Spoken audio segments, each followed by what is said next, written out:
보이지 아니하고 홀로 하나이신 하나님께 존귀와 영광이 세세토록 있을지어다. 아멘.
아멘. 오늘은 교회가 맥주 감사주일로 지키는 날입니다. 맥주절의 유래나 성경적인 의의에 대해서는 지난 금요일 밤에 생각한 적이 있습니다. 지난 반년을 돌아보면서 하나님께서 우리를 어떻게 인도하셨으며 하나님이 우리의 어려운 점을 어떻게 도와주시고 보호하셨는가를 돌아보면서 주님을 찬양하며 감사하는 날로 삼기를 바랍니다. 교부 시대에 탁월한 설교가였던 크리소스톰, 이 사람이 기독교 복음을 전하다가 체포당하여 감옥에 갇혔습니다. 그는 감옥에서 이렇게 기도했습니다. 주님, 감옥에 갇힌 죄수들에게 전도하라고 저를 이곳에 파송해 주셨음을 믿습니다. 정말 감사합니다. 감옥 속에서 쉬지 아니하고 전도했습니다. 만나는 사람마다 주의 복음을 전했습니다. 당신은 로마 황제 외에 그 어떤 사람에게도 주라 말할 수 없는 시대였습니다. 해서 결국 그는 사형을 당하게 되었습니다. 사형 언도를 받고 크리소스톰 이렇게 기도했습니다. 주님 감사합니다. 성도의 가장 아름다운 죽음이 순교라고 했는데 저 같은 사람을 순교의 반열에 동참케 하시니 너무 감사합니다. 결국 크리소스톰은 사형장에 끌려갔습니다. 그러나 그의 마음은 평온하였고 그의 영은 감사로 충만했습니다. 그런데 그에게 교수형이 집행되려고 할 때에 갑자기 위로부터 사형, 집행, 중지령이 내렸습니다. 그때도 크리소스톰은 눈물로 감사를 드렸습니다. 주님 감사합니다. 아직도 부족한 종에게 할 일이 더 남았다는 것입니까? 죽도록 충성할 수 있도록 도와주옵소서. 할렐루야. 감사, 성도의 감사는 이런 겁니다. 살아도, 감옥에 갇혀도, 혹은 사형을 당해도 감사하는 마음, 이것이 참 성도의 모습입니다. 오늘 읽어주신 본문 디모데전서 1장 12절 이하에서 우리는 진정한 감사의 사람을 만납니다. 이 본문에 나타난 사도 바울은 자기의 믿음의 아들 디모데에게 목회의 여러 면을 가르치는 이 목회 서신서를 기록하면서 젊은 디모데에게 용기를 북돋아 주기 위하여 이 본문에서 자신의 간증을 담담하게 기록하고 있습니다. 앞서 11절까지에서는 자신의 영적 아들인 디모데를 에베소에 체류시킨 목적이 유대 율법주의적인 이단을 경계시키기 위해서였다, 그렇게 밝히고 있습니다. 그리고 이어지는 본문 12절에서 17절까지에 앞에서 언급되어진 유대 율법주의적인 이단들과 사도 바울 자신이 어떻게 구별되고 있는가를 확연히 보여주기 위해서 자신의 신앙을 간증하고 있습니다. 이로 말미암아 18절에서 20절까지 디모데를 향한 신앙의 권면이 보다 설득력을 갖게 하는 효과를 나타내고 있습니다. 오늘 우리는 이 본문을 통하여서 주님께 감사하는 노사도의 모습을 살펴보고 우리 자신을 향하여 말씀하시는 하나님의 음성을 듣는 시간이 되기를 바랍니다. 사도 바울은 주님의 어떤 모습에 대하여 감사하고 있는가? 바울은 지금 일찍이 다메섹 도상에서 주님을 만나고 변화하고 성령 충만이 받고 하나님의 말씀을 이방에 전하는 사도로서 수십 년 1차, 2차, 3차 선교 여행을 통해서 많은 공을 세운 사람입니다. 곳곳에 교회를 세우고 곳곳에 제자들을 만들었습니다. 그는 이제 나이 들었습니다. 믿음의 아들 디모데에게 목회의 여러 면을 가르치면서 자기의 본분을 물려주려고 하는 그런 입장에서 이 글을 쓰고 있습니다. 바울이 지금 어떤 면에서 주님 앞에 감사하고 있는가? 본문에 나타난 첫 번째는 그는 자신을 능하게 하신 주님에게 감사하고 있습니다. 본문 12절 우리 한번 같이 봉독을 하겠습니다. 나를 능하게 하신 그리스도 예수 우리 주께 내가 감사함은 나를 충성되이 여겨 내게 직분을 맡기심이니. 이 사도의 신앙 간증 첫머리에 주님께 대한 감사로 시작합니다. 원문으로 볼 때 내가 감사함은 이렇게 말한 여기에 해당하는 카린 에코 문장이 제일 먼저 나옵니다. 카린 에코, 내가 감사한다. 그리고 주님께 나를 충성되이 여겨 내게 직분을 맡기신 것에 대하여. 그러니까 본문을 기록하는 사도 바울은 자기의 그 감사하는 마음을 아주 강조하는 표현을 쓰고 있는 거지요. 그리고 여기 동사 에코는 현재 진행입니다. 바울은 계속하여 감사하고 있는 거지요.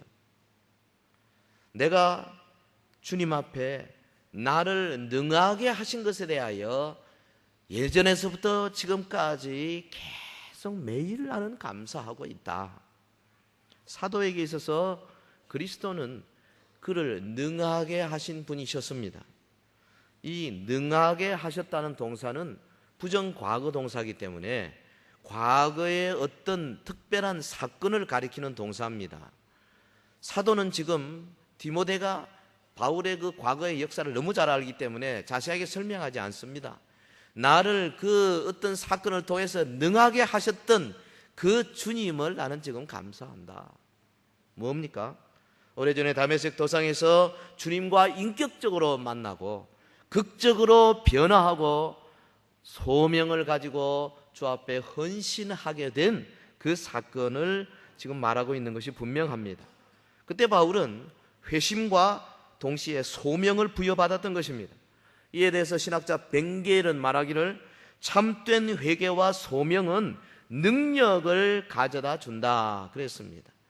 여러분, 정말로 주님을 한번 만나고 주님이 나에게 주시는 소명을 확연히 깨닫게 되면 없던 능력이 생겨나요. 유혹에 대해서 싸울 수 있습니다. 영적인 전투에서 지지 않을 수 있습니다. 사도 바울은 자신을 이처럼 능력 있는 전도자로 세워주신 주님 앞에 오랜 세월이 흐른 후에도 끊임없이 감사하고 있습니다. 빌립보서 4장 13절에 내게 능력 주신 자 안에서 내가 모든 것을 할 수 있느니라. 바울이 그렇게 고백했지 않습니까? 그러니까 바울의 감사는 어떤 특별한 계절, 맥주 감사 절기, 추수 감사 절기, 혹은 자기의 생일, 특별한 사건, 이거를 당해서 하는 감사가 아니라 일반 생활의 일부였다는 거지요. 매일 그는 그렇게 감사하고 있었습니다. 문맥을 보더라도 바울이 지금 자기가 어떻게 감사한다는 것을 여기서 지금 주제를 삼고 말하고 있는 것은 아니지 않습니까? 디모데야, 내가 너 알다시피 그 다메섹 도상에서 주님을 만나고 능력 받게 된 이것에 대해서 나는 매일 감사하는데 너도 이 사람아 장로회 회에서 안수 받을 때에 은혜 받았지 않느냐, 은사 받았지 않느냐, 소명 받았지 않느냐, 주님이 너를 능력 주셨다. 할렐루야. 지금 디모데를 격려하기 위해서 바울이 간증하고 있기 때문에 우리는 이런 본문을 통해서 바울이 교만하다거나 바울이 독선적이라거나 그렇게 감히 말할 수가 없는 것입니다. 여러분, 우리 모두는 영적인 전투의 장에 불려 나온 사람들입니다. 먼저는 내 속에 있는 정욕과 싸워야 하고 밖에서 오는 여러 가지 세상의 유혹과 더불어 싸워야 하는 자들입니다. 과거에 우리는 이런 영적인 싸움을 싸울 수 있는 능력이 없었어요. 우리에게는 선을 행할 능력이 없습니다. 우리는 다른 사람을 사랑할 수 있는 능력이 없었습니다. 우리는 우리 속에 있는 정욕과 싸워 이길 힘이 없었습니다. 우리는 밖에서 다가오는 여러 가지 세상의 정욕, 육신의 정욕, 안목의 정욕, 이생의 자랑들과 더불어 싸워 이길 수 있는 어떤 능력도 없었습니다. 우리는 이 능력으로 정말 주님이 기뻐하신 열매를 맺을 수 있는 그런 자들이 아니었습니다. 그런데 주님께서 우리를 이처럼 변화시켜 주시고 우리에게 영적 전투의 장에서 승리할 수 있는 능력을 부여하신 줄 믿습니다. 나를 능하게 하신 예수 그리스도께 내가 감사하노라.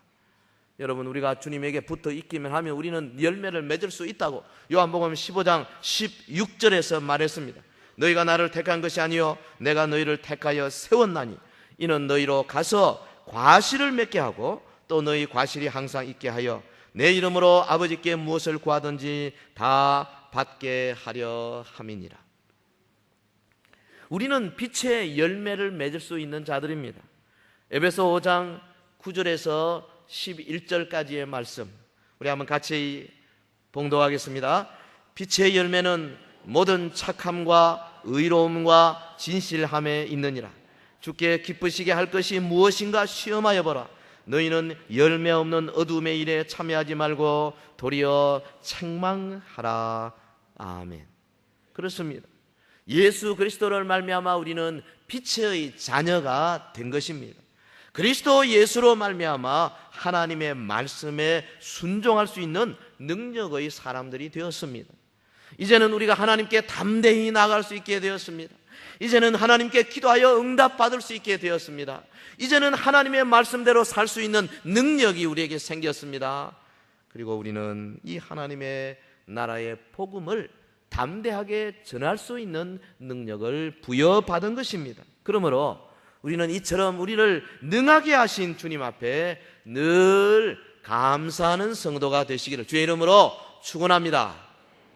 본문의 두 번째 우리가 생각하는 것은 사도 바울이 자신의 과거 허물을 용서해 주신 주님께 감사하고 있다는 사실입니다. 본문 13절 우리 같이 읽겠습니다. 내가 전에는 회방자요 핍박자요 포행자이었으나 도리어 긍휼을 입은 것은 내가 믿지 아니할 때에 알지 못하고 행하였습니다. 사도가 감사하는 마음을 갖고 있는데 그의 마음속에 자신의 그 오래전 과거의 추악한 모습과 결부시켜서 지금 감사하고 있습니다. 그는 과거의 회방자였습니다. 이 말의 뜻은 상해를 입히는 말 혹은 모독하는 말을 하는 자란 뜻입니다. 그는 과거의 핍박자였습니다. 이 말은 사냥꾼이 사냥감을 추격할 때에 필사적으로 그 뒤를 쫓는 그런 모습을 가리키는 말입니다. 사도행전 22장 4절에 내가 이 돌을 핍박하여 사람을 죽이기까지 하고 남녀를 결박하여 옥에 넘겼다, 그렇게 고백하지 않습니까? 바울은 철저한 유대주의자로서 하나님의 교회를 핍박하고 나아가서 그리스도를 핍박했던 잔인하고 추악한 과거를 지닌 사람이었음을 단적으로 시사합니다. 그는 과거의 포행자였습니다. 이 단어는 오만, 무례하고 모욕적으로 행동하다라는 동사에서 나온 명사입니다. 그러니까 광포하고 무례한 사람이라는 의미입니다. 사도가 이처럼 회방자요, 핍박자요, 포행자라고 하는 매우 강한 의미를 지닌 세 단어를 사용해서 과거의 자신은 하나님의 은혜를 받을 수 없는 구제불능의 사람이었다는 사실을 잘 드러내고 있습니다. 주님은 이런 바울에게 긍휼을 베풀어 주신 겁니다. 사도는 자신이 긍휼을 입었다는 사실을 항상 기억하고 있었습니다. 과거의 허물을 용서받고 이처럼 주님의 신임 받는 자가 된 것은 오로지 주님의 주권적인 은혜고 무조건적인 은혜가 아니면 불가능한 일이라는 거지. 하나님의 교회를 핍박한 것은 엄청난 죄입니다. 그리스도인들을 잡아 가두고 때리고 죽이고 한 것은 용서받기 어려운 죄입니다. 하나님의 교회를 찢고 하나님의 교회를 무시하고 하나님의 교회를 함부로 한 것은 대단히 큰 죄입니다. 세상 사람들이 볼 때는 별거 아닌지 몰라도 하나님 입장에서 보면 이거보다 더 큰 죄가 없는 것입니다. 그런데 그가 용서하심을 받았습니다. 하나님께서는 죄를 회개하는 자에게 다시는 그의 죄에 대하여 묻지도 않으시는 분이십니다. 예수님께서 그 죄값을 다 치르셨기 때문입니다. 하나님의 은혜는 참으로 놀라운 것입니다. 우리를 용서하신 하나님의 은혜는 우리의 상상을 초월합니다. 과거에 우리가 어떤 죄를 지었건, 과거에 우리가 어떻게 성령을 슬프게 하고 성령을 거스리고, 과거에 우리가 어떻게 하나님의 말씀에 바로 정면으로 대응하고 하나님 앞에 영광을 돌리지 못했다 할지라도 우리가 회개하고 주 앞에 나와 그리스도의 십자가 보혈을 마시고 그에게 우리 자신을 드러낼 때에, 나타낼 때에, 고백하고 무릎을 꿇을 때에 우리 주님은 우리를 용서하시고 우리의 과거의 죄를 기억지도 아니하시는 줄 믿습니다. 요한일서 1장 8절 이하에 보면 만일 우리가 죄 없다 하면 스스로 속이고 또 진리가 우리 속에 있지 아니할 것이요, 만일 우리가 우리 죄를 자백하면 저는 미쁘시고 의로우사 우리 죄를 사하시며 모든 불의에서 우리를 깨끗게 하실 것이요. 여러분, 주님으로부터 용서함 받고 긍휼을 입었다는 확신, 이거 얼마나 중요한지 사도 바울은 그의 다른 여러 서신서에서 거듭 이 확신을 밝히고 있습니다. 로마서 11장 30절에서 31절 우리 같이 봉독하겠습니다. 너희가 전에 하나님께 순종치 아니하더니 이스라엘에 순종치 아니함으로 이제 긍휼을 입었는지라. 이와 같이 이 사람들이 순종치 아니하니 이는 너희에게 베푸시는 긍휼로 이제 저희도 긍휼을 얻게 하려 하심이니라. 고린도전서 7장 25절 말씀 다 같이, 처녀에 대하여는 내가 주께 받은 계명이 없으되 주의 자비하심을 받아서 충성된 자가 되어 의견을 고하노니. 주의 자비하심을 받아서, 주의 긍휼하심을 받아서 사도 바울은 이 고린도 교회 성도들에게 이런저런 문제를 가지고 가르칠 때에 그냥 가르친 것이 아닙니다. 주의 긍휼하심을 받아서 그가 충성자가 되어 의견을 구한다 그랬습니다. 고린도 후서 4장 1절에 다 같이, 이러함으로 우리가 이 직분을 받아 긍휼하심을 입은 대로 낙심치 아니하고, 긍휼하심을 입은 대로. 여러분, 오늘 우리가 긍휼하심을 입은 존재라는 사실을 한시도 잊어버리지 말아야 할 줄로 믿습니다. 사도 바울은 자기가 긍휼을 입은 까닭이 믿지 아니할 때에 알지 못하고 행했기 때문이라 그렇게 말했습니다. 이 구절은 좀 어렵습니다. 저도 사실은 이 구절이 이해가 잘 안 되는 구절 중에 하나지요. 오해의 소지가 있는 구절입니다. 바울이 교회를 핍박하고 있을 때는 영적으로 눈이 먼 상태에 있었는데 그가 알면서 하나님을 고의적으로 대적한 것이 아니었다. 그것 때문에 하나님이 나에게 긍휼을 베풀어 주셨다. 그러면 고의적으로 하나님을 대적하면 긍휼을 안 주시는가?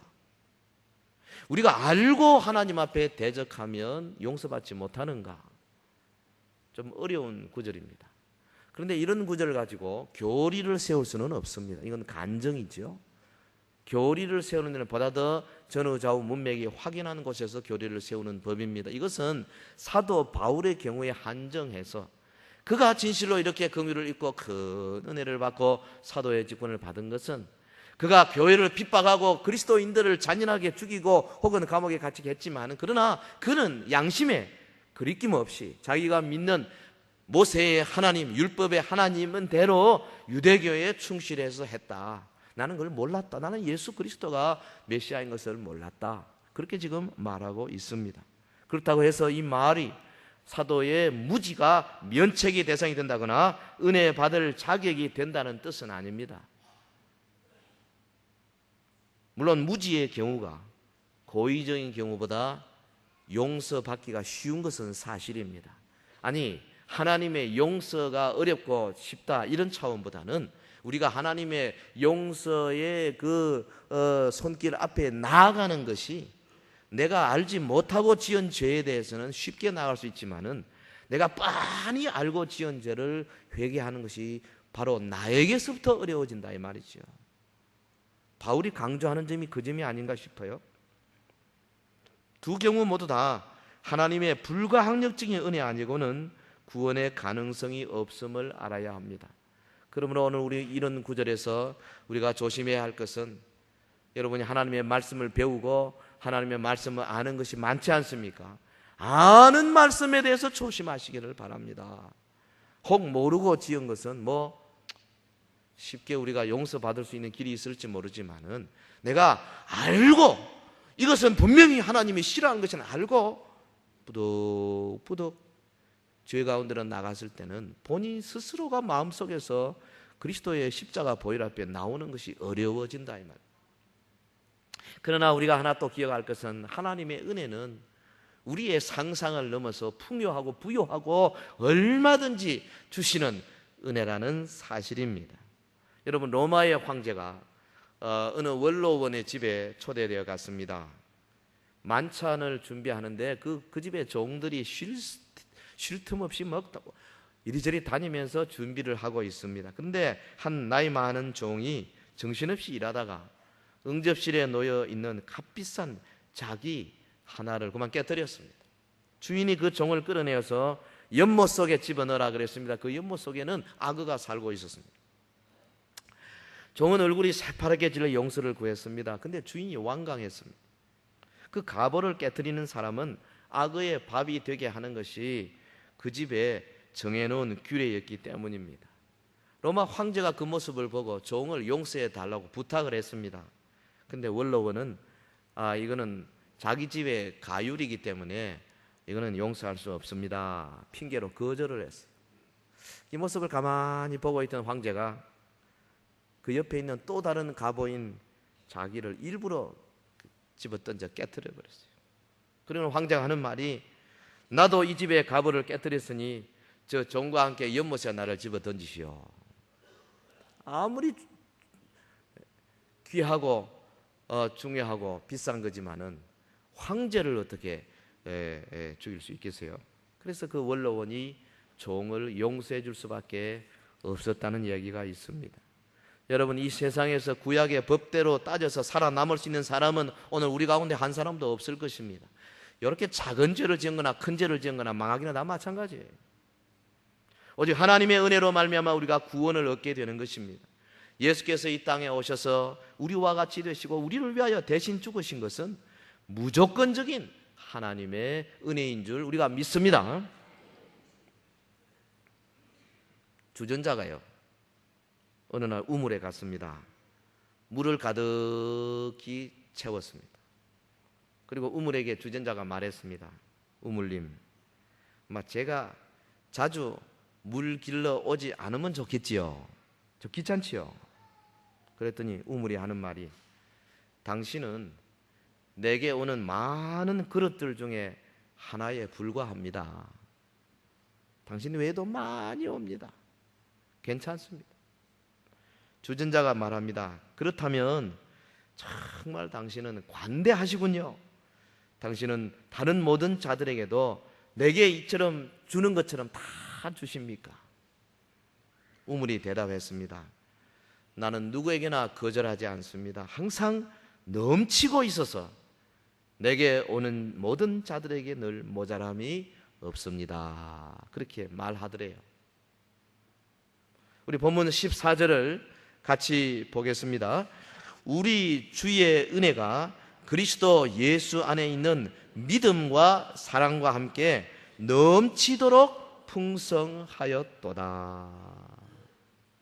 자신의 과거 추악한 모습과 현재의 사도된 자신을 비교 대조하면서 늙은 사도 바울, 말할 수 없는 감격으로 주님의 은혜를 지금 간증하고 있습니다. 주의 은혜가 예수 안에 있는 믿음과 사랑과 함께 넘치도록 풍성하였도다. 넘치도록, 이 말도 굉장한 단어인데, 풍성하였도다, 플레로스, 이 말도 굉장한 단어입니다. 자신을 향한 주님의 은혜가 너무너무 커서 인간적인 계산으로는 도저히 청량할 수 없구나, 사도의 마음입니다. 여러분, 주님의 이 불가항력적인 은혜는 사도의 믿음과 사도의 사랑에도 불을 붙였습니다. 그리스도 예수 안에는 믿음과 사랑과 함께 넘치도록 풍성하였도다. 주님은 바울의 믿음을 더욱 견고하게 세워주셨습니다.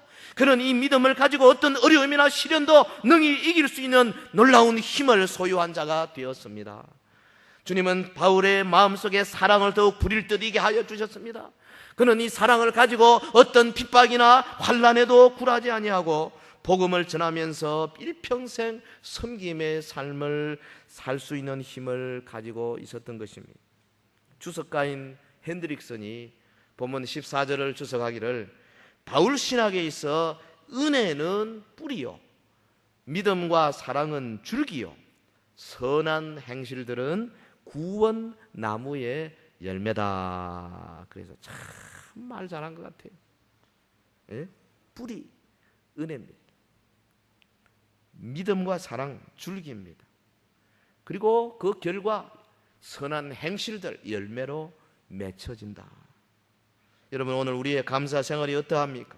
우리의 과거의 불순종의 모습에도 불구하고, 우리의 과거의 유들유들한 모습에도 불구하고 우리 주님은 기어이 은혜를 주시고 기어이 긍휼을 베풀어 주시고 기어이 하나님의 백성 삼으시고 기어이 이 위대한 하나님 나라의 놀라운 소망을 갖게 만들어 주셨습니다. 내가 얼마나 이 아름다운 주님의 용서하심과 긍휼에 대하여 감사하고 있느냐. 본문의 세 번째, 바울의 모습, 그는 자격 없는 자신에게 직분을 맡겨주신 주님 앞에 크게 감사하고 있습니다. 본문 12절을 다시 보겠습니다. 나를 능하게 하신 그리스도 예수 우리 주께 내가 감사함은 나를 충성되이 여겨 내게 직분을 맡기심이니. 직분이라는 말, 디아코니아, 이 말에서 집사라는 말, 디큰이 생겼어요. 집사, 직분. 사냥꾼이 말이죠. 개 2마리를 길렀습니다. 그런데 한 마리에게는 사냥을 가르쳤어요. 뛰어다니고 토끼, 노루 이런 걸 잡는 사냥 훈련을 시켰습니다. 그리고 개 한 마리에게는 그런 거 하나도 훈련 안 시키고 너는 그냥 집만 지키고 있어라. 그래서 이 집 지키는 개는 맨날 마루 밑에 들어가서 그냥 펀펀 자빠져 놀았어요.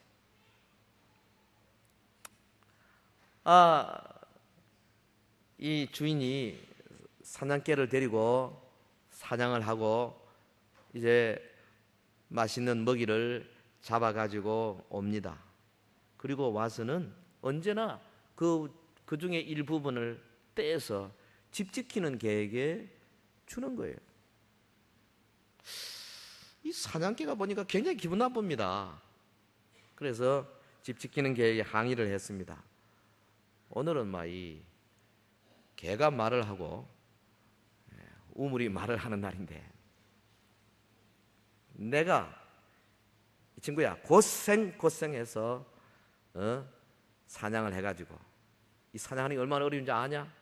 산을 넘고 강을 건너고 골짜기를 따라서 돌뿌리에 채이고 가시덩굴에 내 찢긴 거 못 보냐?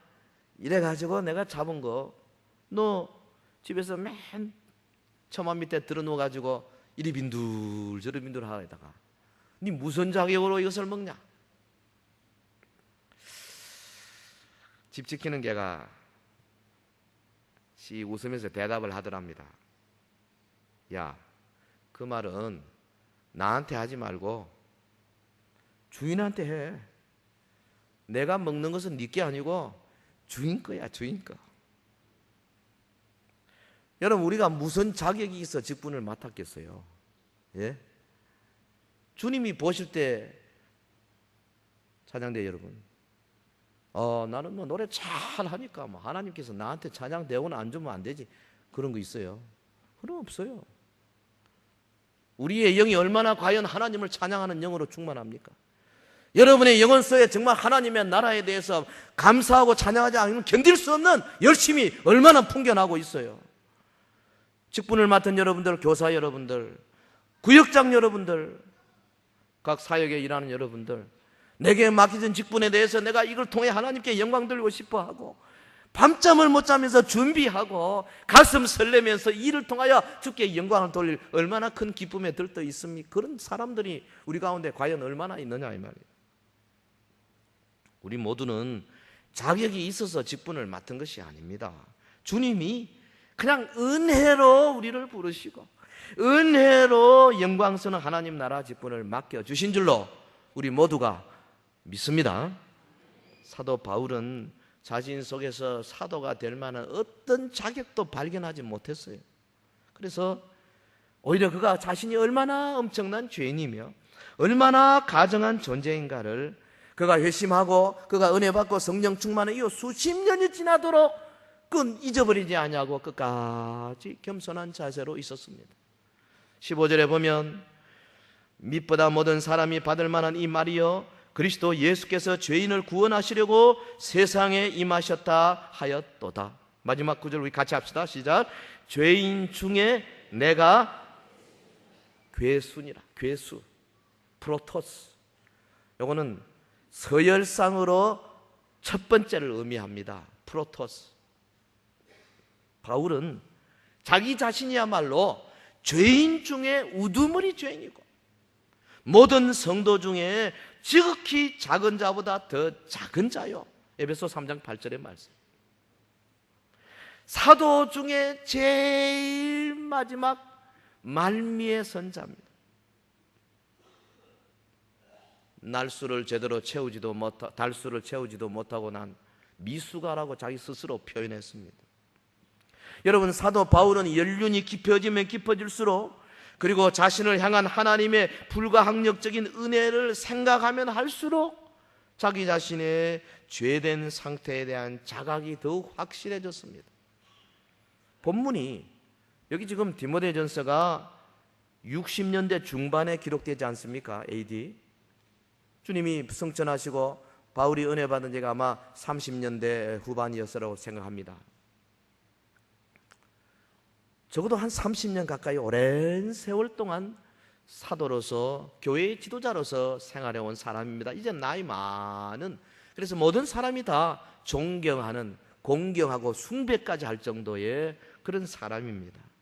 그런데 그 연세 많은 바울이 지금도 자신의 그 무지하고 치욕스러웠던 과거를 후회하고 애통하는 모습은 사도의 자기 인식이 얼마나 깊은 겸손에 기초하고 있는가 단적으로 보여주고 있는 겁니다. 본문에 말하기를 죄인 중에 내가 괴수니라, 현재형을 사용하고 있습니다.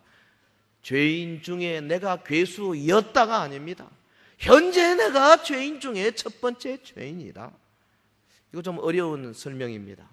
아니, 용서받았으면 의인이지 무슨 죄인인가. 주석가 핸드릭스는 지적하기를 사도 바울은 자신이 과거에 완전히 용서받은 죄인일지라도 현재에 여전히 용서받는 죄인임을 인식하고 있었던 것입니다. 여러분, 이와 같이 자신의 죄인됨에 대한 철저한 인식은 하나님의 구원의 은혜에 대한 주체하기 어려운 큰 기쁨을 나타내는 근거가 됩니다. 거기에 영광의 복음을 전하는 영예스러운 사도의 직분까지 주셨으니 바울의 감사와 감격이 어떠했겠습니까? 사랑하는 성도 여러분, 사도에게는 자신을 능하게 하시고 직분을 맡기신 주님의 그 뜻이 무엇인지 분명한 깨달음이 있었습니다. 거기 본문 16절에 보면 그러나 내가 긍휼을 입은 까닭은 예수 그리스도께서 내게 먼저 일절 오래 참으심을 보이사 후에 주를 믿어 영생 얻는 자들에게 본이 되게 하려 하십니다. 주님이 바울을 택하고 긍휼을 베푸셔서 직분을 맡기신 것은 후일에 믿는 자들에게 본이 되게 하기 위함이라는 거죠. 사도 바울은 그리스도를 믿는 사람들 속에서 성취될 구원 사역의 신뢰요, 구원 사역의 모형이요, 구원 사역의 모델이 되었던 것입니다. 그러므로 오늘 우리가 바울을 닮아가고자 하는 것은 전혀 잘못된 것이 아닙니다. 사랑하는 성도 여러분, 오늘 나에게 이런 자각이 있는가 돌아보십시다. 주님이 나에게 이 직분을 주신 것이 나보다 뒤에 따라오는 많은 사람들에게 본이 되게 하려 함이라고 고백할 수 있느냐? 나에게 집사 직분을 주고 교사 직분을 주고 찬양대원의 직분을 주고 구역장의 직분을 주고 혹은 각 사역팀의 이 일원으로서 하나님이 나에게 이 직분을 주신 것이 나보다 후에 믿는 사람들에 대한 본이 되게 하려고 하셨다. 그러므로 내가 언제 주님 앞에 나와서 이처럼 직분을 맡은 지가 10년, 20년인데 내보다 뒤에 오는 많은 사람들에게 이만큼 본이 되고 있다, 자신 있게 말할 수 있는가 돌아보아야 할 것입니다. 이런 자기의 인식이 있을 때에 우리가 더욱 크게 기뻐하고 감사할 수 있습니다. 우리의 감사는 생활 속에 나타나는 표피적인 사건들에 좌우될 것이 아니고 바울처럼 보다 근원적인 것으로부터 나오는 것이어야 할 것입니다. 여러분, 우리를 능하게 하신 주님 앞에 감사하십시다. 우리의 과거의 허물을 용서하시고 긍휼을 베푸신 주님 앞에 감사하십시다. 우리의 부족함을 허물지 아니하시고 직분을 맡긴 주님에게 뜨거운 감사와 찬송을 올려드리십시다. 사도 바울은 그 마음속에 감사와 감격이 넘쳐서 주체할 수 없는 뜨거운 마음을 가지고 본문 17절을 송령 돌리고 있습니다. 만세의 왕 곧 썩지 아니하고 보이지 아니하고 홀로 하나이신 하나님께 존귀와 영광이 세세토록 있어지이다. 아멘. 우리의 감사의 고백이 되시기를 주의 이름으로 축원합니다. 기도하겠습니다. 참으로 좋으신 우리 하나님 아버지, 오늘 맥주 감사주일 맞이해서 저희들 지나간 반년을 돌아보면서 우리 하나님 앞에 새로운 몸과 마음으로 다시 한번 자신을 또한 채찍질하게 하신 것 감사합니다. 우리를 능하게 하신 우리 하나님 아버지, 우리가 과거에 아무것도 할 수 없었던 때에 우리를 이처럼 강하게 하시고 영적 전투에 승리하게 하시고 우리를 용서하시며 우리에게 긍휼을 베푸시며 이처럼 위대한 직분을, 영광스러운 직분을 주신 하나님 아버지 앞에 영광과 존귀와 권세를 세세 무궁토록 돌려드리는 우리 모든 믿음의 자손들이 되게 하옵소서. 예수님 이름으로 기도하옵나이다. 아멘.